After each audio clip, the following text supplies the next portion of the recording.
bumi kita semakin terancam karena sampah atau limbah yang makin hari makin banyak. Lingkungan banyak yang tercemar. Di Indonesia tidak terkecuali. Apalagi kalau bicara sampah plastik di laut, Indonesia itu nomor 2 banyaknya sampah setelah China. 1,3 juta ton sampah plastik ada di laut. Di antara berita-berita negatif, ada berita yang membuat kita bersemangat. Yakni orang-orang yang dengan kreativitasnya mengolah limbah menjadi barang-barang atau produk-produk yang bisa dimanfaatkan oleh manusia sehari-hari. Apakah penonton percaya limbah tahu yang cair yang baunya itu nggak ketulungan itu bisa dijadikan sepatu, bisa dijadikan baju. Ada yang percaya nggak popok bayi itu bisa jadi pot bunga? Bayangkan plastik bisa jadi karya lukisan yang Anda lihat di panggung, ya keren banget.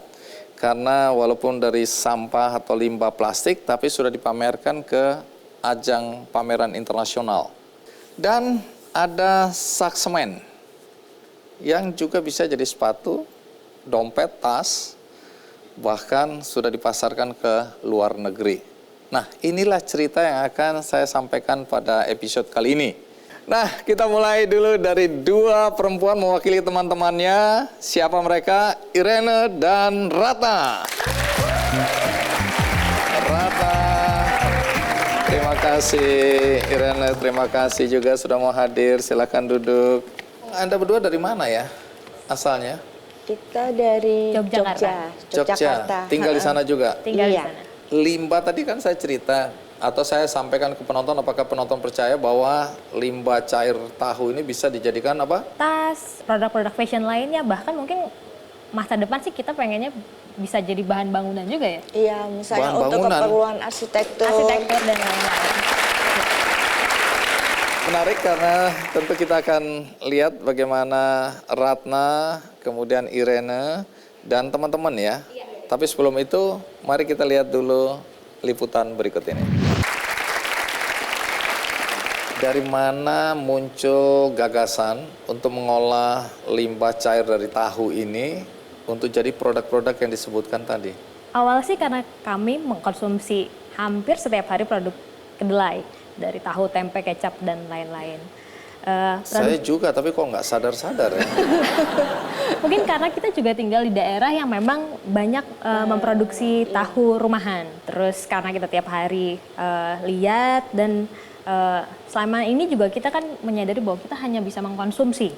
Terus apa sebenarnya yang bisa kita kasih? Terutama ada beberapa dari kami yang memang punya latar belakang industri fashion juga. Jadi kami pelaku-pelaku yang punya produk fashion. Yang selama ini kita selalu konsumsi terus. Tapi sebenarnya apa sih yang bisa kita lakukan sama alam ini gitu. Ini berlima ya? Iya. Berlima. Terus gagasan ini. ada sempat diskusi kemudian muncul gagasan itu? Iya. Awalnya juga penasaran terhadap, maksudnya ada nggak sih sebenarnya material baru yang misalnya tidak menimbulkan sampah lagi, tapi kalau bisa justru sebenarnya material baru ini misalnya mempunyai kalau bisa dibilang circular design ya mungkin ya. Memang kita kemudian karena kita kolektif dan sering berkumpul, awalnya juga karena penasaran terhadap banyak hal ya sih sebenarnya.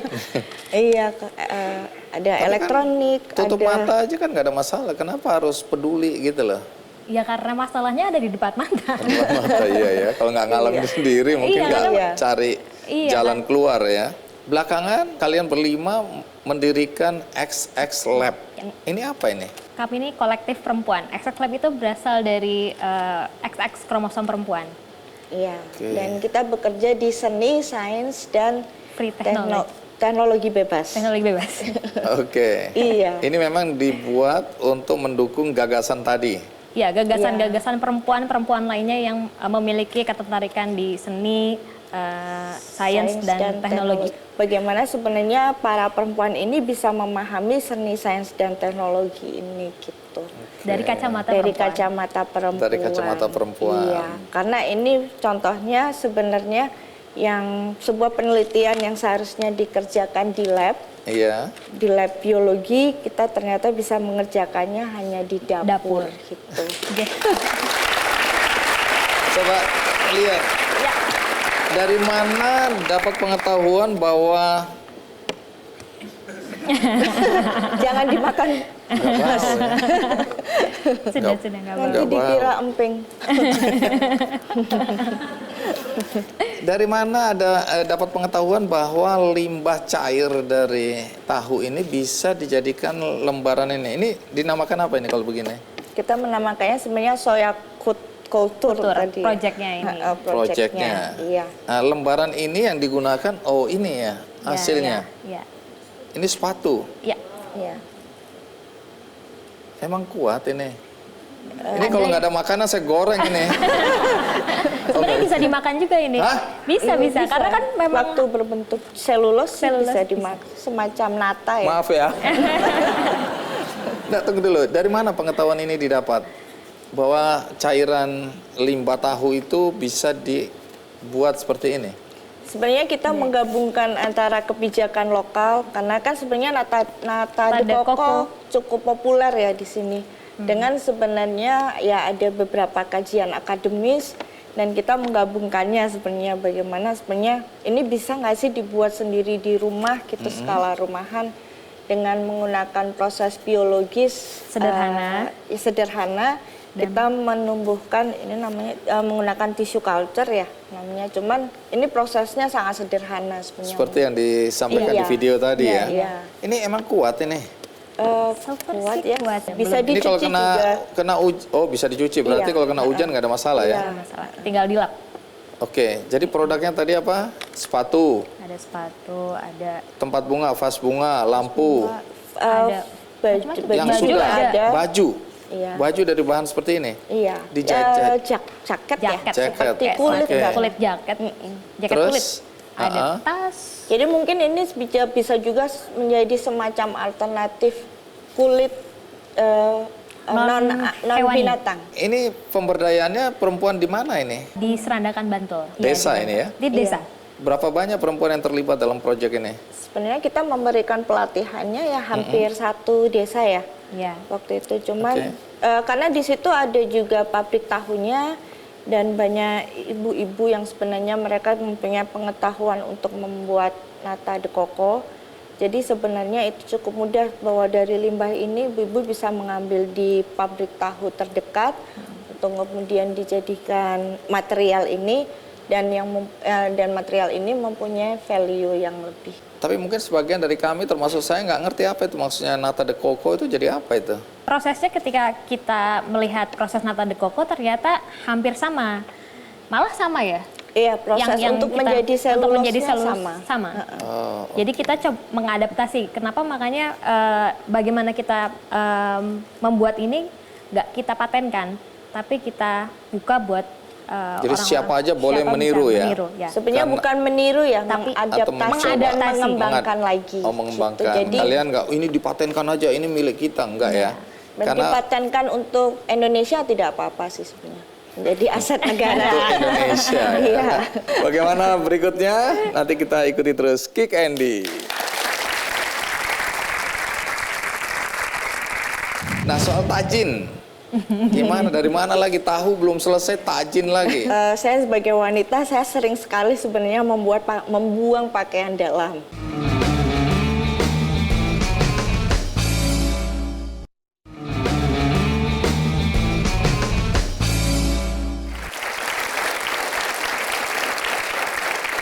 Ratna dan Irene, Anda berdua dan juga teman-teman ya mengembangkan limbah cair tahu jadi produk-produk fashion yang tadi kita ceritakan.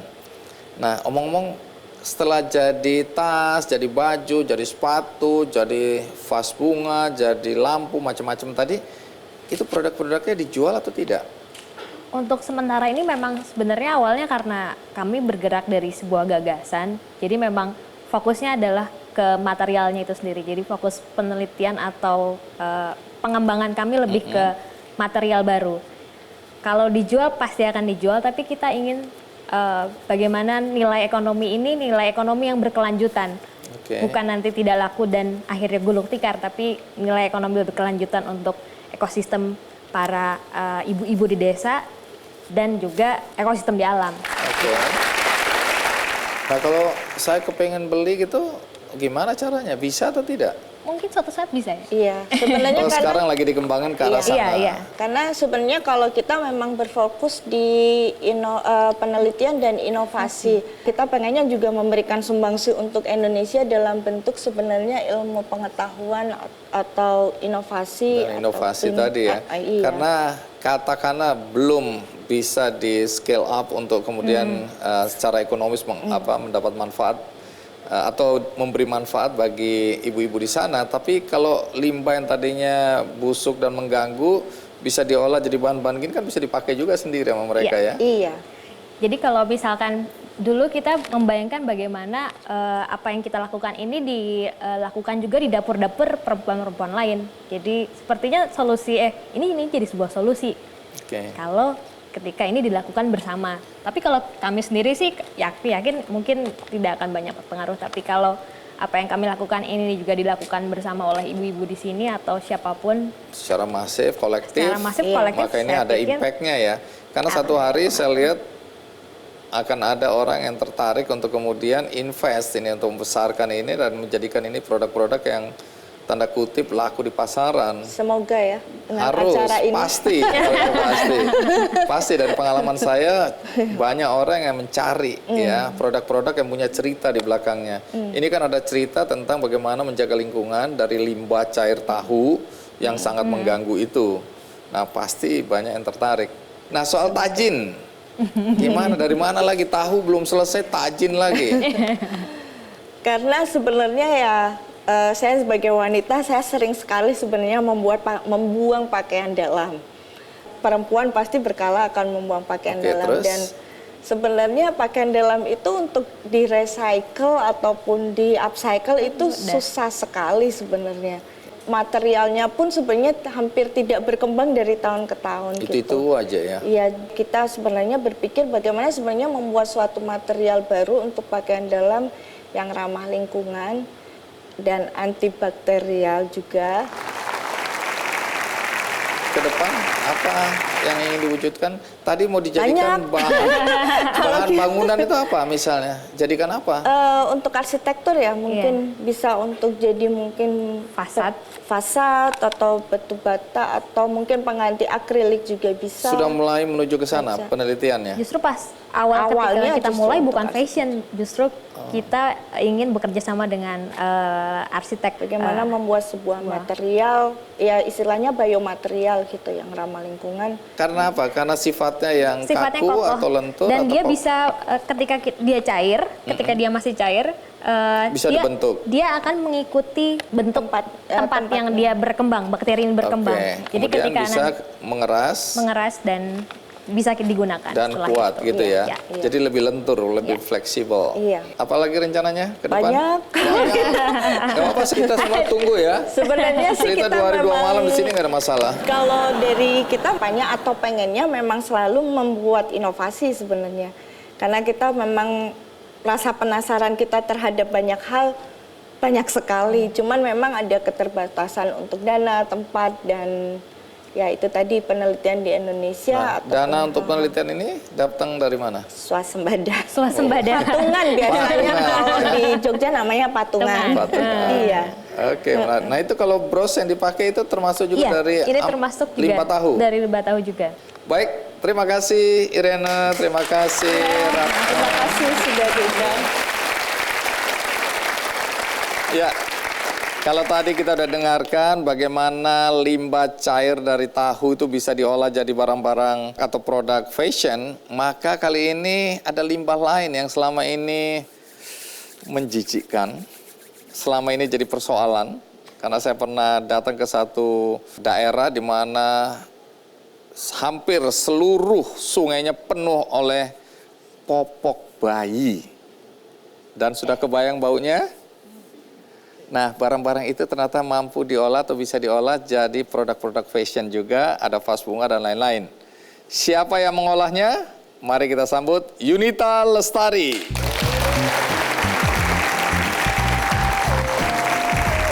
Yunita, asalnya dari mana nih? Dari Kota Malang. Katanya daur ulang limbah popok. Iya, Ini popok bayi.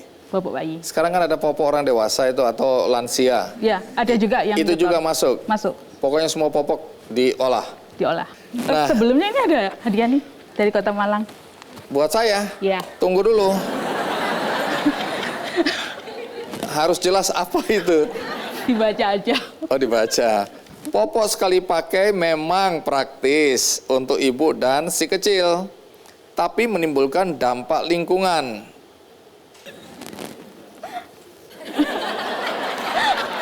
Siapa yang suruh saya pakai? Coba, kenapa saya dibawain popok ini? Yaitu kegiatan kita di Diapers Kota Malang. bekas yang terkesan menjijikkan, memang iya. Ada beberapa manfaat yang dapat di... Oh, ini petunjuk ya. Hah? Jadi buat masker.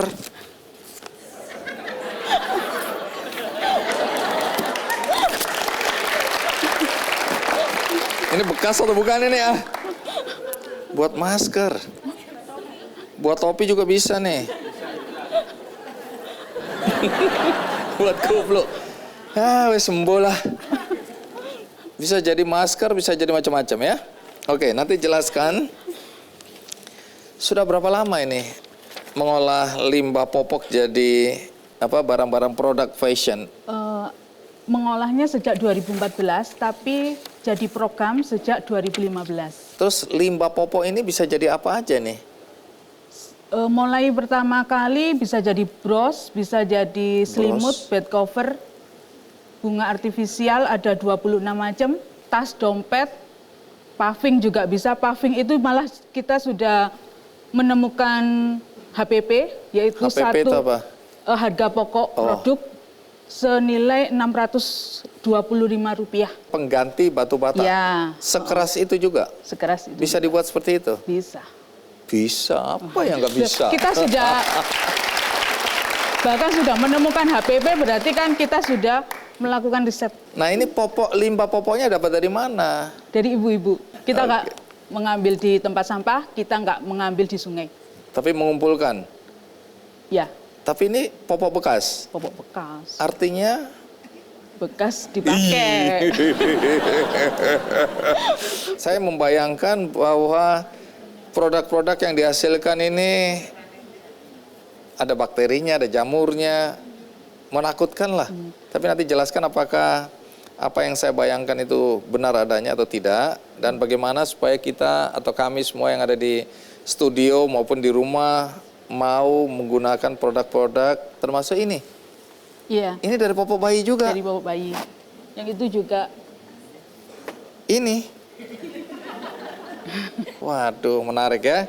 Nanti kita akan cerita bagaimana popok bayi yang sudah dibuang itu, yang bekas itu, bisa berubah menjadi tas cantik ini. Ikuti terus Ki Candy. itu sebelah rumah mau ditanemin tanah kosong, Iya. mau ditanemin. Nah itu kan didukirin gitu kalau orang Digali. Jawa, digali. Itu ditemukan 2 gerobak popok bayi.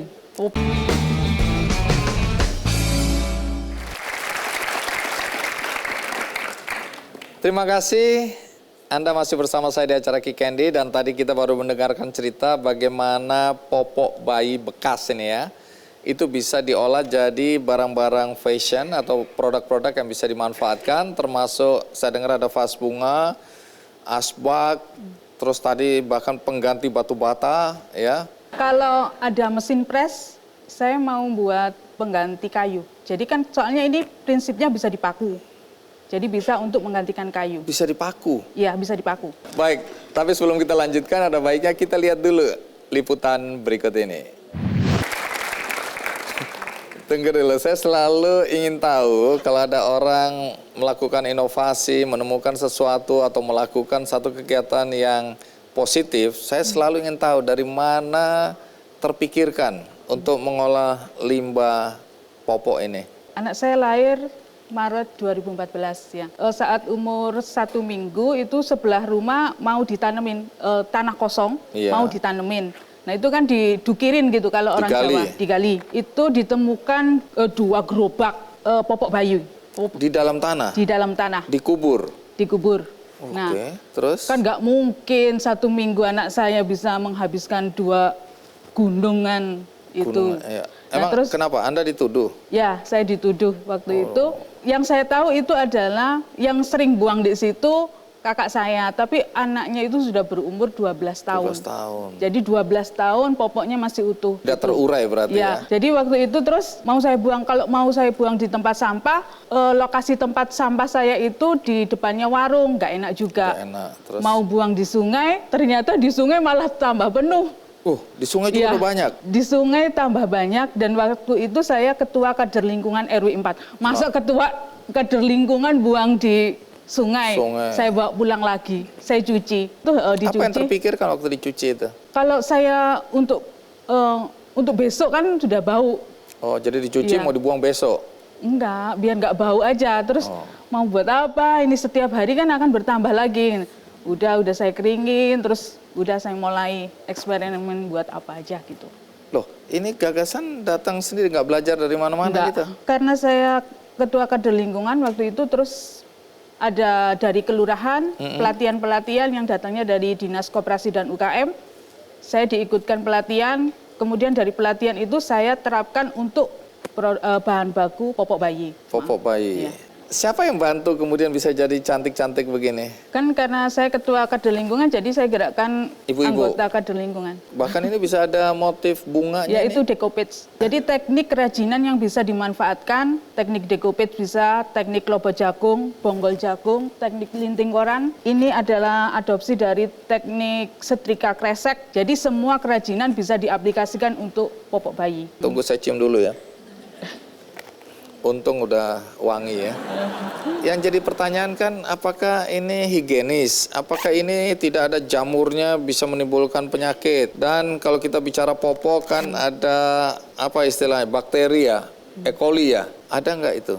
Itu sudah kami uji coba untuk uji mikroskopik. Iya. Tidak ditemukan jamur dan kapang untuk penyimpanan 6 bulan. Ini pencuciannya menggunakan standar kita, higienis dan Ada syar'i. prosesnya ya? Ya. Kenapa higienis? Karena ada tahap perendaman dengan desinfektan. Kenapa syar'i? Karena ada salah satu rukun pensucian dengan menggunakan air yang mengalir. Ini kemudian dijual atau bagaimana? Kita sudah jadi UKM sekitar, UKM beneran loh ini. Iya.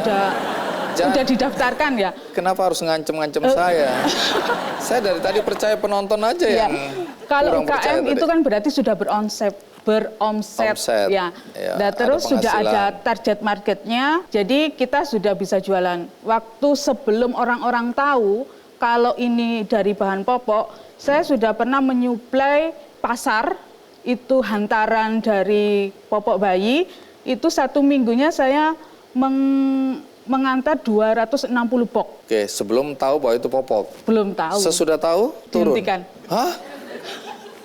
Padahal trennya di dunia ini begitu tahu bahwa ini adalah limbah, itu biasanya orang malah tertarik. Iya. Ini berarti ada yang salah itu sama orang-orang itu ya? Nggak tahu. Nggak tahu. Iya. Nah, tapi kalau sekarang bagaimana nih? Kalau sekarang malah Dinas Koperasi dan UKM pernah menyarankan nggak usah dibilang ibu-ibu. Tapi saya itu kepingin setiap kali pameran saya tetap aja ini dari popok, ini dari popok. Saya malah bangga. Oh, saya juga bangga. Nah, memang mengedukasi pasar itu penting juga. Yang penting sebenarnya adalah memang sertifikasi ya, bahwa orang menggunakan ini dia tahu bahwa itu betul-betul aman ya, tidak ada bakteri, tidak ada jamur. Pokoknya dari sisi kesehatan aman. Nah, itu mungkin katanya ada dari Dinas Kesehatan ya di Kota Malang. Mudah-mudahan nanti ada sertifikasi, dengan sertifikat yang dicantumkan di situ orang jadi lebih tenang. Masyarakat di sana yang ikut dalam kegiatan kerajinan limbah popok ini apa manfaatnya? Ibu-ibu yang tidak bisa bekerja, terutama ibu-ibu yang mempunyai balita kan nggak bisa kerja nih, bisa mempunyai penghasilan. Iya. Apa rencana ke depan dengan semua kegiatan yang dilakukan dalam konteks pengolahan limbah popok ini? Sekarang mau saya komunalkan lagi agar pemerintah mau ikut terlibat. Karena selama itu masih menjadi personal, pemerintah tidak akan terlibat. Dan saya tidak mau popok bayi ini tetap menjadi masalah saya. Harus menjadi masalah nasional. Ya, ini kertas pi. Ini 2 lapis. Ini dari popok juga? Dari popok bayi. Ini bisa disobek, tapi tahan air. Nah, ini bisa untuk lampion. Jadi kalau kena hujan, nggak apa-apa. Kan tahan air. Ya, Ini kalau bisa jadi bahan semacam kertas, artinya kan kita mengurangi penebangan pohon ini kalau ini bisa dikembangkan. Ya, itu mimpi saya supaya jelinya itu kan bisa juga diolah jadi kertas. Jadi barangkali ada riset supaya pabrik-pabrik kertas berganti bahan bakunya dari pohon jadi jeli popok bayi. Oh, gitu. Kertas dari jeli popok bayi. Iya. Iya. Mudah-mudahan satu hari mimpinya terwujud ya. Terima kasih. Saya manggilnya Yunita aja ya, Mbak Yunita, terima kasih banyak ya. Itu tadi cerita tentang Yunita, dan setelah ini kita akan mendengarkan cerita dari seorang laki-laki yang waktu di luar negeri terinspirasi untuk membuat lukisan dari plastik bekas atau limbah plastik. Jadi apa itu semua? Dan dengar-dengar hasil karyanya sudah dipamerkan di beberapa ajang internasional. Siapa dia dan apa yang dia buat? Ikuti terus Ki Candy. Dan setelah selesai, dan saya dengar, kemudian karya saya itu dan anak-anak, saya pikir bukan karya saya, karya anak-anak, itu ditaruh di gedung parlemen di Budapest.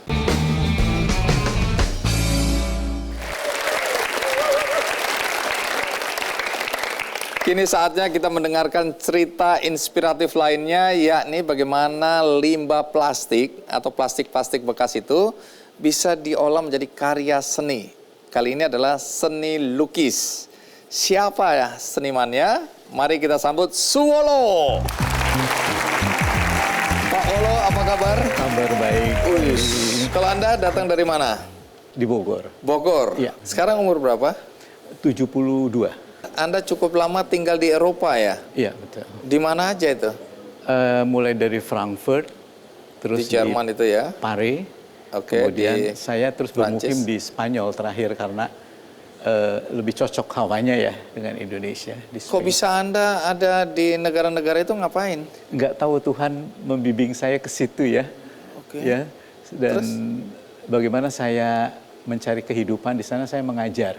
Mengajar apa? Mengajar anak-anak ya, pramuka kayak gitu, kayak pandu-pandu gitu ya.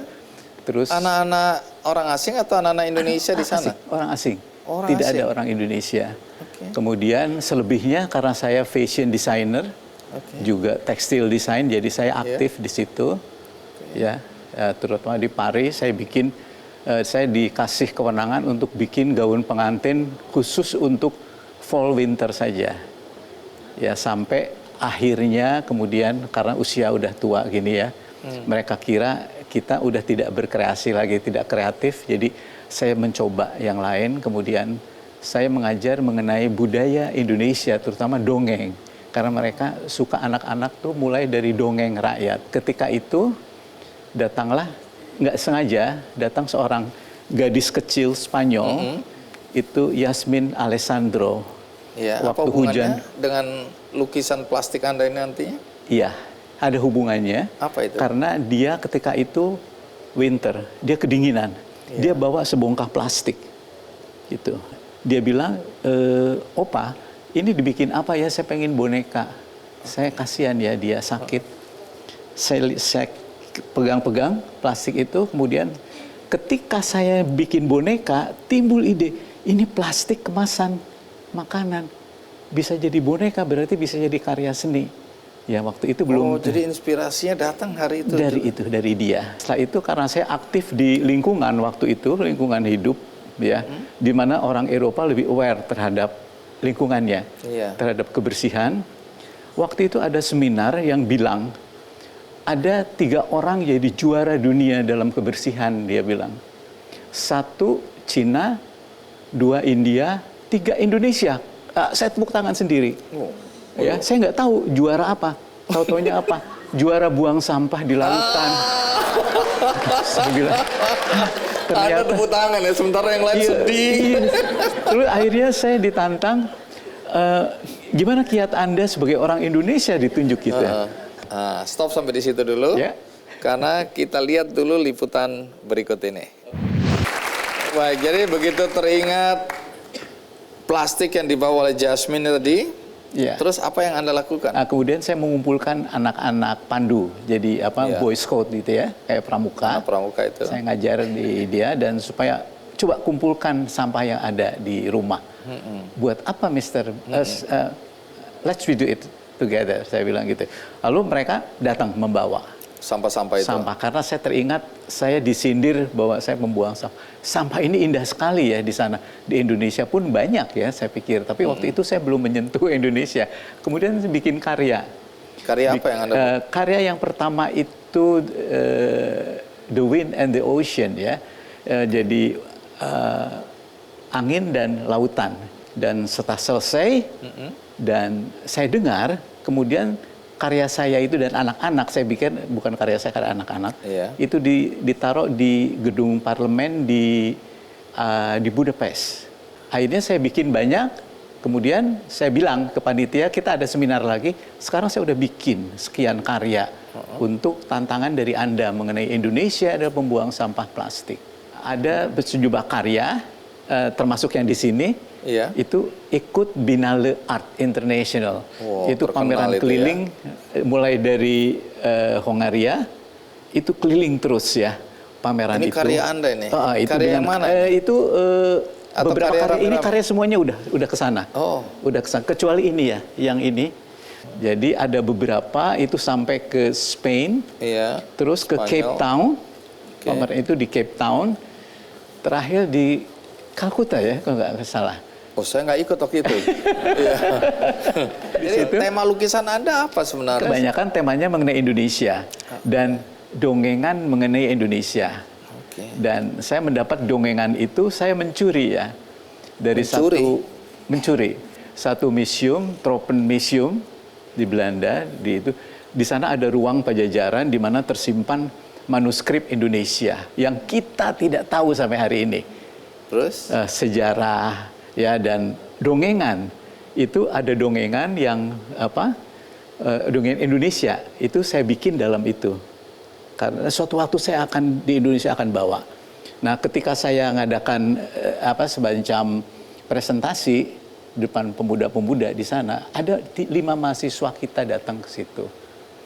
Kalau nggak salah dari salah satu perguruan tinggi terkenal. Kalau Anda bilang mencuri itu mencuri idenya. Iya, setelah mencuri ide saya bikin karya. Oh, karya. Jadi semua karya saya dongeng termasuk itu Bali. Iya. Kemudian ini salju, ya itu ketika saya tinggal di Swiss, Keikenbaum, Iya. saya bikin itu Christmas in Jadi kalau Keikenbaum. orang biasa lihat pemandangan dia langsung lukis, Anda nempel-nempel. Iya, Ini digunting ini ya caranya ya? digunting ada 2 macam, Disayat. digunting Bali itu, Iya. sama dilipat, Oh, dilipat.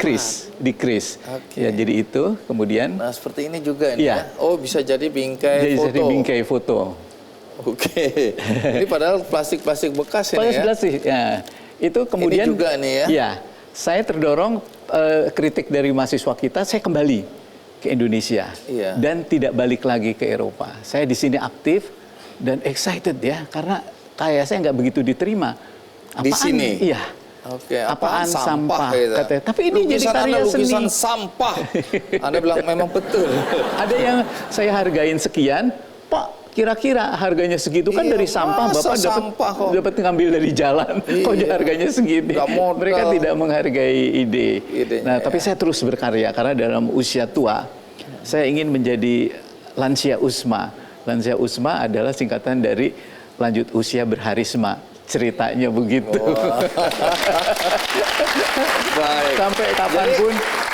Ini kalau lukisan dijual atau tidak nih? Kalau di pameran di luar negeri dijual. Kisaran harganya berapa? Itu antara 75 sampai 100 juta. Oke. Ya. Tapi di Indonesia saya nggak tega ya dengan harga segitu. Dari Oke. dapur ya, di mana cabai, bawang dapat sendiri, nanam sendiri. Saya jual hanya 5-10 juta kalau mau. Tanggal 4 Agustus Iya. adalah hari nyamuk internasional. Mungkin tidak ada di kita. Hari nyamuk ada ya. Ingat ya, kita harus merayakan hari Harus nyamuk merayakan hari internasional nyamuk, ya. tanggal 4. Begitu Kemudian digigit nyamuk, jangan marah dulu, tunggu dulu. Nanti aku peringati kamu. Saya kemudian ditantang membuat karya ini. Ini untuk Iya. karya Hari Nyamuk Dari nyamuk. Internasional. Iya, betul. Oh iya, bisa dilihat nggak ini nyamuk-nyamuknya nih? Nyamuk. Ini ada Ini nyamuk, boneka ya? nyamuk, 2, papa nyamuk, mama nyamuk, 5 anak nyamuk. Semuanya Oh, ini semuanya keluarga tewas berencana, ya. saudara-saudara. Semuanya tewas oleh Obat nyamuk. Dan mereka excited. Timbullah kata-kata. Apa? It's the first inspiration of Asia. Wah, inspirasi pertama Di Asia, di mana sampah itu. Jadi mohon maaf, bukan saya dapat predikat itu, enggak. Iya. Itu hanya omongan dari pengunjung. Oke, kita berikan aplaus atas karya yang luar biasa. Baju Anda bagus sekali nih. Ya, ini juga dari sampah, Pak. Hah? Serius? Dasarnya kainnya ini, itu saya waktu itu memulung di satu tempat sampah pabrik tekstil. Tunggu, Ternyata saya buka, Anda udah memulung lecek, apa? Pak. Buka, ada 2,5 meter ya, Pak ya. Apa ini, kain? Kenapa? Kain. Kain dibuang? Kain bagus sebetulnya, karena saya dari tekstil, jadi saya Kenapa tahu. dibuang waktu itu? Nggak tahu, Pak, karena itu waste ya. Oke, Dimasuk ini. barang waste, termasuk Pak. Iya, Saya sudah cuci, dianggap udah saya terbuang lah laundry, ya. sehingga menjadi lembaran yang bagus. Terus Anda Akhirnya saya ambil? bikin desain, saya gambar. Gambarnya ini, Pak. Desain ini saya bawa ke Pekalongan, si pengrajin membikin ya. 2 meter seperempat itu lebih. Jadi baju ini? Jadi baju ini saya pakai. Dijual atau tidak nih bajunya? Ya kalau mau boleh. Mau boleh. Dan maaf aja Pak Andi, ini pertama kali saya pakai demi acara Pak Andi. Wah. Baik. Terima kasih banyak. Ya. Pak Wolo ya, mudah-mudahan setelah mendengarkan cerita Anda hari ini, orang mengapresiasi karya Mudah-mudahan. sampah Anda ini. Kita berikan aplaus sekali lagi Pak Wolo. Terima kasih. Ya. Nah, berikutnya masih ada juga orang kreatif yang mengubah sampah atau limbah menjadi barang-barang yang bermanfaat. Ini kisah tentang Fania Santoso, arek Surabaya, yang mengubah limbah sak semen menjadi produk-produk fashion yang keren-keren. Kita akan rehat sinak, ikuti terus Kikendi. Iya. Ini dari sak semen. Iya, bener banget. Oh iya, coba lihat dulu. Waduh. Ini cocoknya buat aku ini sebenarnya.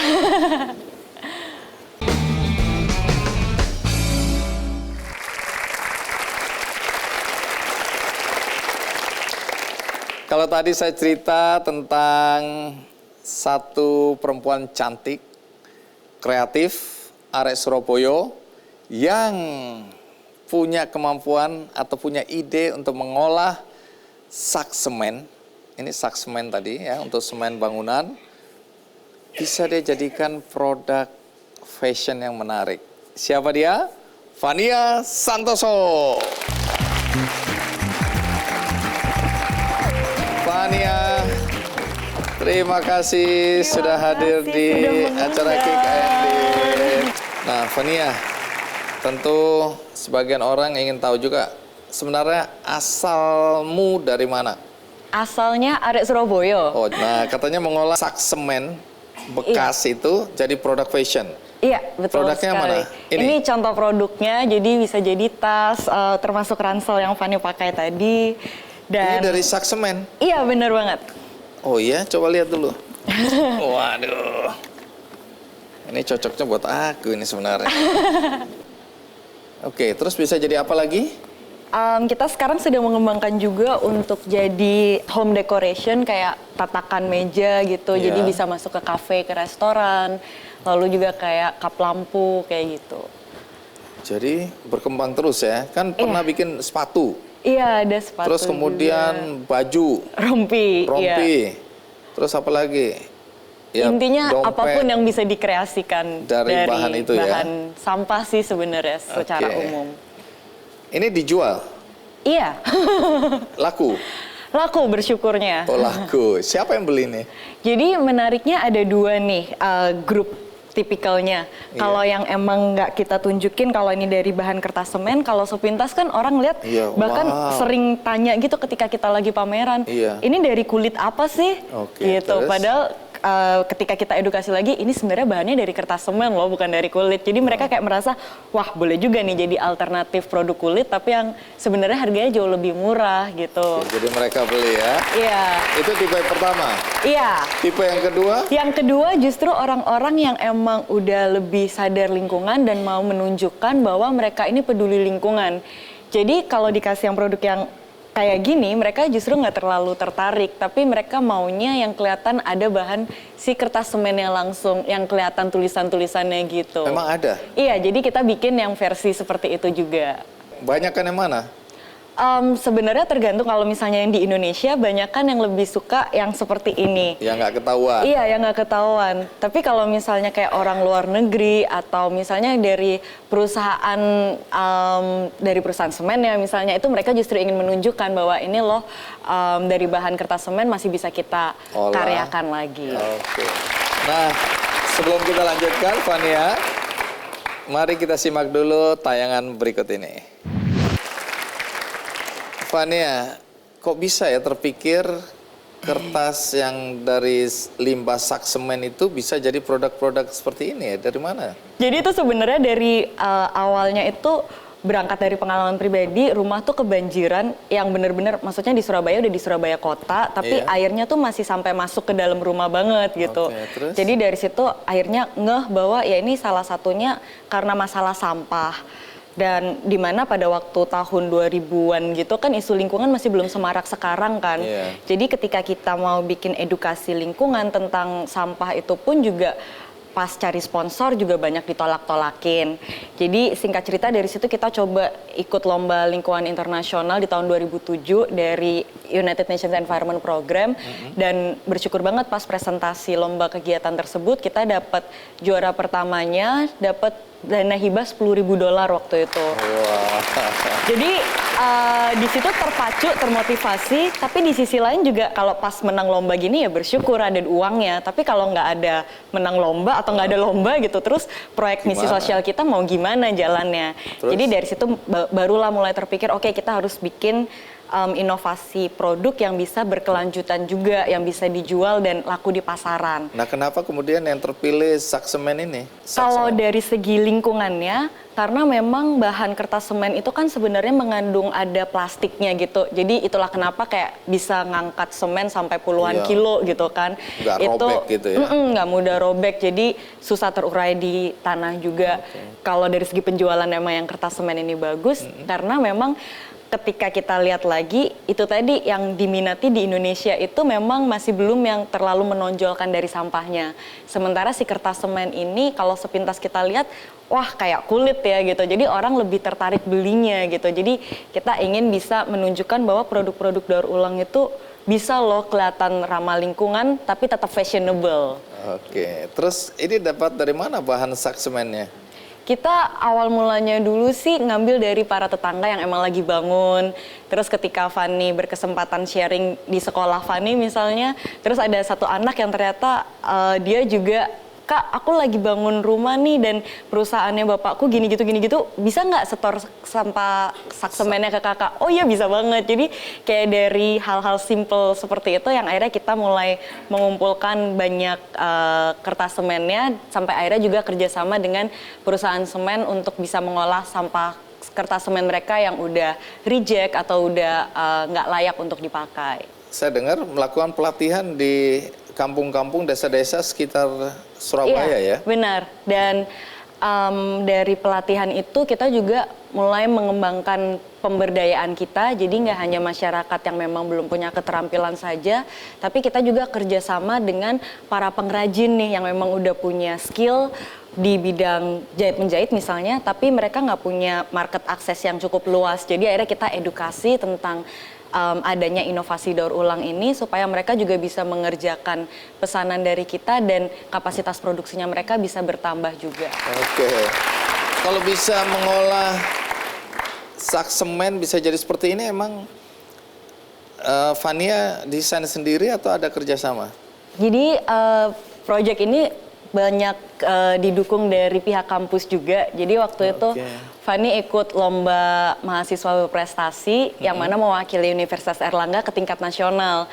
Jadi meskipun pada waktu itu backgroundnya Fani adalah Fakultas Ekonomi dan Bisnis, tapi akhirnya karena waktu itu bawa nama alma mater kan, bawa nama kampus, jadi sama kampus langsung dibantu dihubungkan juga ke Fakultas Sains Teknologi. Mereka yang banyak membantu untuk proses gimana sih untuk pewarna alami, untuk pelapis alami juga yang nggak merusak lingkungan. Jadi keroyokan gitu. ini ya. Iya jadinya. Dan akhirnya jadi bagus. Yes, benar banget. Seperti ini. Baik, terus ini dijual di mana, Fania? Taruh di toko-toko gitu, lalu juga ada secara online, mengikuti pameran juga. Mereknya apa tadi ini? Heystartik, kita juga ada menjadi merchandise untuk perusahaan-perusahaan atau dari pihak kementerian juga, seperti itu. Oke, kalau tas gini misalnya itu dijual berapa harganya? Kalau yang itu kita jualnya di kisaran harga sekitar 130 ribuan gitu. Dan kalau dilihat ini, kalau kita pakai ini terus orang tanya ini tas apaan? Ah, itu panjang ceritanya ya. Iya, jadi itu yang menariknya di situ ya. harapannya justru bisa jadi alat edukasi juga untuk masyarakat.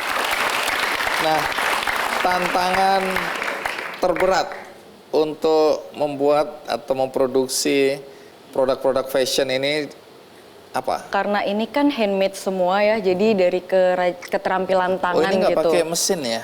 Ada mesin jahit, tapi kan juga tetap dikerjakan manual oleh manusianya langsung gitu. Jadi mungkin terkadang ada beberapa bagian yang memang dari situ kita nggak bisa yang semua produk itu sama persis gitu.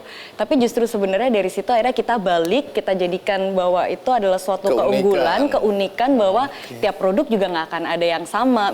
Oke, itu adalah keunggulannya ya. Sekarang kita read sinak, ikuti terus Kikandi. Jangan sampai ketika kita bikin suatu produk yang harapannya tujuannya adalah untuk lingkungan malah jadi memberikan dampak negatif buat lingkungan.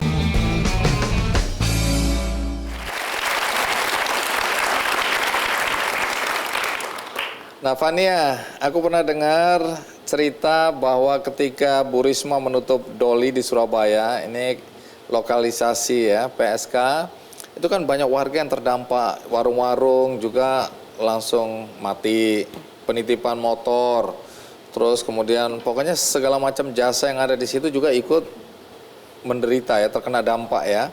Kemudian dengar-dengar Fania datang ke sana untuk coba ngajarin ibu-ibu atau kaum perempuan di sana untuk apa? Membatik di atas apa? Saksemen, betul?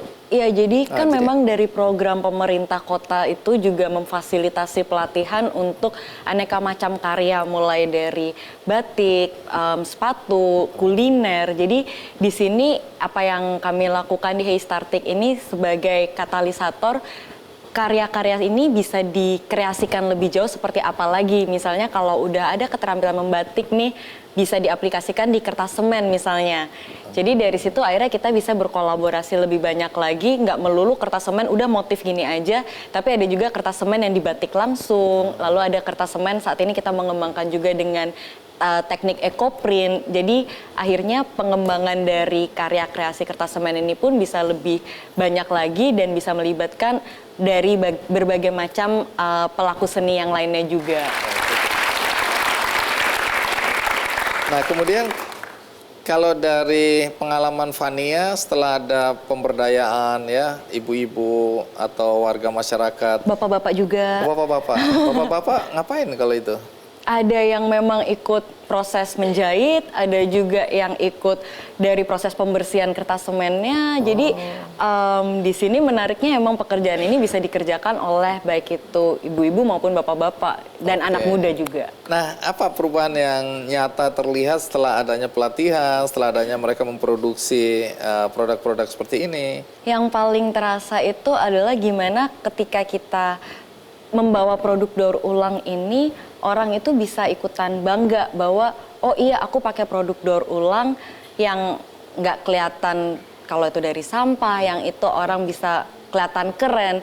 Di sisi lain ketika kita bawa cerita itu ke para bapak ibu ini, mereka pun kayak yang ikutan seneng gitu karena karya mereka diapresiasi. Bahkan ada satu cerita yang mana ibu ini awal mulanya dulu emang udah suka bikin daur ulang gitu dari bungkus kemasan. Nah, ketika kita berkolaborasi bersama, lalu akhirnya ibu ini cerita bahwa ini loh kita bisa beli si galeri kaca yang memamerkan produk-produk buatannya itu gara-gara sampah gitu. Jadi berkat kolaborasi kita akhirnya produk-produknya pun bisa lebih kreatif lagi, lebih diminati pasar. Jadi akhirnya bisa menambah penghasilan juga untuk berkarya lebih banyak lagi. Ya, nanti teman-teman juga bisa kolaborasi ya, siapa tahu ya bagaimana kalau sini dikasih bros dari popok gitu ya, popok bayi, bener banget. dikasih kembang tahu. Bisa jadi aneka macam aksesoris. Macam-macam.